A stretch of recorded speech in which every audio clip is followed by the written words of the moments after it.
Good evening everyone. ఈరోజు మనం చాలా ఇంపార్టెంట్ వీడియో చేయబోతున్నాం. మన పిల్లలకి అంటే పుట్టినప్పటి నుంచి 12 ఇయర్స్ వచ్చినంత వరకు ఎటువంటి వ్యాక్సినేషన్ చేయాలి, ఎందుకు చేయాలి, వ్యాక్సినేషన్ చేయడం వల్ల యూజెస్ ఏంటి, మీకు ఈ వీడియోలో వివరించడం అనేది జరుగుతుంది. వ్యాక్సినేషన్ చేయడం అనేది చాలా ఇంపార్టెంట్. ఎందుకంటే పిల్లలు వ్యాక్సినేషన్స్ మీద మన సెంట్రల్ గవర్నమెంట్ కావచ్చు, స్టేట్ గవర్నమెంట్ కావచ్చు, కొన్ని కోట్ల రూపాయలు ఖర్చు చేయడం అనేది జరుగుతుంది. ఎందుకు ఇంత అమౌంట్ ఖర్చు చేస్తున్నారంటే పిల్లల భవిష్యత్తు మంచిగా ఉండాలి అని. సపోజ్ మీకు వ్యాక్సినేషన్ గురించి కంప్లీట్గా చెప్తున్నా. పోలియో వ్యాక్సిన్ ఉంది. పోలియో వ్యాక్సిన్ వేసినట్టయితే పిల్లలకు పోలియో రాకుండా ఉంటుంది. అప్పుడు మన పిల్లలకి ఎటువంటి అంగవైకల్యం అనేది ఉండదు. అట్లానే మనకి మమ్స్ అంటారు. మమ్స్ అంటే ఇక్కడ పెక్కల్లాగా రావడం, మనం అంటాం అమ్మవారు వచ్చిందని. ఈ అమ్మవారు అన్నా, ఈ మమ్స్ అన్నా ఇవన్నీ కూడా ఒకటే. మనం ఎంఎంఆర్ అనే వ్యాక్సిన్ ఉంటుంది. ఆ వ్యాక్సిన్ వేసుకున్నట్టయితే ఈ అమ్మవారు వచ్చే ఛాన్స్ తక్కువ ఉంటుంది. అట్లనే మన పిల్లలకి టైఫాయిడ్ ఫీవర్ అనేది రావడం జరుగుతుంది. టైఫాయిడ్ వ్యాక్సిన్ వేసుకున్నట్టయితే మన పిల్లలకి ఫ్యూచర్లో టైఫాయిడ్ ఫీవర్ రాకుండా ఉంటుంది. ఒకవేళ టైఫాయిడ్ ఫీవర్ వచ్చినా కూడా యాంటీబయాటిక్ వాడకన్నా only fever syrups 2-3-4 days antibiotic వాడుకుంటే వెంటనే తగ్గిపోద్ది. ఇట్లా మనం ప్రతిదీ వ్యాక్సినేషన్ చేసినట్టయితే మన పిల్లల్లో వ్యాధి నిరోధక శక్తి పెరిగి మన పిల్లలకి ఫ్యూచర్లో ఎటువంటి వ్యాధులు రాకన్నా, ఎటువంటి వైరస్ రాకన్నా ఉంటుంది. Suppose hepatitis A, hepatitis B, hepatitis C, hepatitis C ఇలాగా కొన్ని వైరస్ ఉంటాయి. ఇవేంటంటే హెపటైటిస్ ఏ కావచ్చు, హెపటైటిస్ బి కావచ్చు. ఇవేంటంటే సెట్టింగ్స్. ఒకవేళ మనకు తెలియదు ఎవరికి ఏముంటుంది అనేది. ఒకవేళ ఎవరికైనా హెపటైటిస్ ఏ కానీ బి కానీ ఉండేటప్పుడు వాళ్ళని మనం ఎక్కువ టైమ్స్ టచ్ చేసేటప్పుడు వాళ్ళకి సెట్టింగ్స్ నుండి మనకి సెట్టింగ్స్ ఉండి మనం ఎక్కువ టైం వాళ్ళతో టచ్ చేసినట్టయితే అది వచ్చే ఛాన్స్ ఉంటుంది. ఎందుకు ఈ విషయం చెప్తానంటే మన పిల్లలు స్కూల్కి వెళ్తారు, ఆడుకుంటారు, ఒకళ్ళు తినడము, ఒకళ్ళు పట్టుకోవడము ఇవన్నీ చేస్తారు.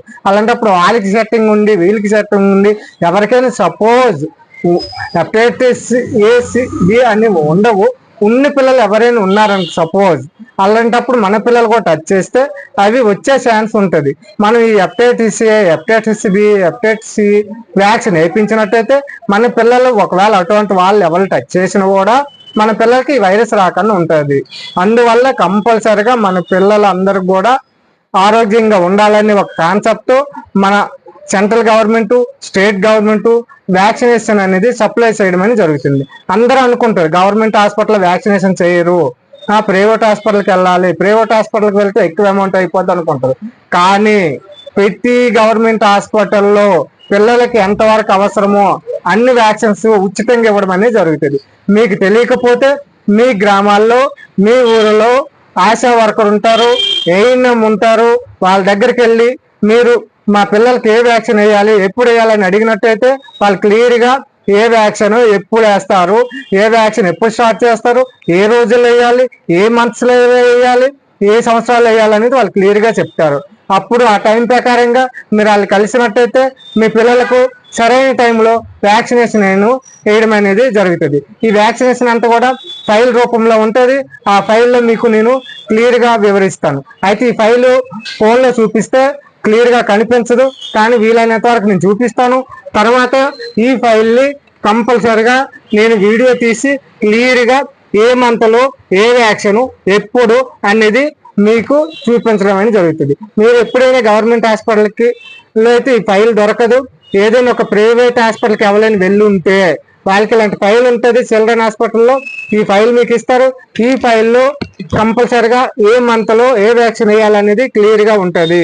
మీరు ఆ మంత్స్లో ఆ వ్యాక్సిన్ వేయించినట్టయితే మీ పిల్లలకి ఫ్యూచర్లో ఎటువంటి వైరస్ రాకన్నా, ఎటువంటి టైఫాయిడ్ ఫీవర్స్ రాకన్నా, ఎటువంటి మమ్స్ ఇలాంటివి రాకన్నా మీరు మీ పిల్లల్ని రక్షించుకోగలరు. దయచేసి ఈ వ్యాక్సినేషన్ని అందరూ వినియోగించుకోవాల్సిందిగా నేను కోరుతున్నాను. ఎందుకంటే మనకి ఇవన్నీ కూడా ఉచితంగా ఇవ్వడం అనేది జరుగుతుంది. అంతేకాకుండా మనం వ్యాక్సినేషన్ వేసేటప్పుడు కంపల్సరిగా మన పిల్లలకి కాఫ్, కోల్డ్, ఫీవర్ ఉండకూడదు. కాఫ్ కోల్డ్ ఫీవర్ ఉంటే 1-2 days ఆగైనా తర్వాత వ్యాక్సినేషన్ చేయించాలి. ఈ డేటే మా పిల్లలకు ఉంది, ఈ రోజే వేయాలని కాదు. 1-2 days బ్యాక్ అయినా ముందు అయినా పర్వాలేదు, కానీ ఫీవర్ కాఫ్ కోల్డ్ ఉన్నప్పుడు మాత్రం వ్యాక్సినేషన్ మాత్రం చేయించకండి. కొన్ని జాగ్రత్తలు తీసుకోవాలి. వ్యాక్సినేషన్ వేసిన తర్వాత ఒకరికి ఇద్దరికి ఫీవర్ వచ్చే ఛాన్స్ ఉంటుంది. ఫీవర్ వస్తే ఫీవర్ సిరప్ వేస్తే ఫీవర్ కూడా తగ్గిపోద్ది. కంపల్సరిగా పిల్లలకి అందరికీ వ్యాక్సినేషన్ చేయవలసిందిగా కోరుతున్నాను. నెక్స్ట్ ఏ మంత్స్ లో ఏ రోజుల్లో ఎప్పుడు వేయాలనేది నేను క్లియర్గా ఇందులో చెప్తాను. పుట్టినప్పటి నుంచి 1 week బిలో 3 వ్యాక్సిన్స్ ఉంటాయి. ఆ 3 వ్యాక్సిన్స్ వేయించుకోవాలి. తర్వాత 6 weeks లో వ్యాక్సిన్ ఉంటుంది, అప్పుడు వేయించుకోవాలి. తర్వాత 10th week లో వ్యాక్సిన్ ఉంటుంది, అప్పుడు వేయించాలి. 14th weeks లో అంటే 14 వారాల్లో ఒక వ్యాక్సిన్ ఉంటుంది. 6 months కి ఒక వ్యాక్సిన్ ఉంటుంది. అట్లానే 9th month లో వ్యాక్సిన్ ఉంటుంది, 9th to 12th month లో వ్యాక్సిన్ ఉంటుంది, 12th month లో వ్యాక్సిన్ ఉంటుంది, 15th month లో వ్యాక్సిన్ ఉంటుంది, 16 to 18 months లో వ్యాక్సిన్ ఉంటుంది, 18 months లో ఇంకొక వ్యాక్సిన్ ఉంటుంది, 2 years లో ఒక వ్యాక్సిన్ ఉంటుంది, 4 years నుంచి 6 years మధ్యలో ఒక వ్యాక్సిన్ ఉంటుంది, 10 years నుంచి 12 years లో ఒక వ్యాక్సిన్ ఉంటుంది. ఈ వ్యాక్సిన్ చేయించినట్లయితే మన పిల్లలకి వ్యాధి నిరోధక శక్తి పెరిగి ఎటువంటి వ్యాధులకు గురి కాకుండా, ఎటువంటి వైరస్ గురి కాకుండా రక్షణగా ఉండడం అనేది జరుగుతుంది. Thank you everyone. ఈ ఇంపార్టెంట్ వీడియోని అందరికి షేర్ అయ్యేటట్టు షేర్ చేయండి, లైక్ చేయండి, వీలైతే నా ఛానల్ని సబ్స్క్రైబ్ చేయండి.